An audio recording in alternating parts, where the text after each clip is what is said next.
কিন্তু সেই মা বোনকে অর্থনৈতিকভাবে আমরা যাতে সচ্ছলভাবে গড়ে তুলতে চাই, সেই জন্য এইরকম একটি ফ্যামিলি কার্ড আপনাদের কাছে পৌঁছে দিতে চাই মা বোনদের কাছে, যেই ফ্যামিলি কার্ডের কথা একটু আগে আমি বলেছি। কিন্তু সকল কিছু নির্ভর করবে একমাত্র রাব্বুল আলামিনের রহমতের উপরে। আমরা যদি আল্লাহর কাছে চাই, আল্লাহ হচ্ছে রহমান রহিম, আল্লাহ যদি আমাদেরকে তৌফিক দেন, আল্লাহ যদি আমাদেরকে রহম করেন, তাহলেই আমরা একমাত্র আমাদের কাজে সফল হব। আজকে যেহেতু এটি কোনো রাজনৈতিক জনসভা নয়, এটি যেহেতু আজকে দোয়া মাহফিলের অনুষ্ঠান, সেই জন্য আমি আজকে মৌলানা সাহেব যিনি এখানে দোয়া অনুষ্ঠান পরিচালনা করবেন একটু পরে, আমি ওনার কাছে অনুরোধ করব যে আপনি আজকে সমগ্র কড়াইলবাসীর পক্ষ থেকে আপনি আজকে আমরা সকলে মিলে আল্লাহর কাছে হাত তুলে চাইবো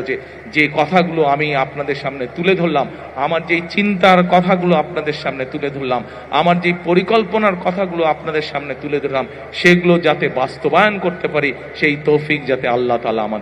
আমাকে দেন।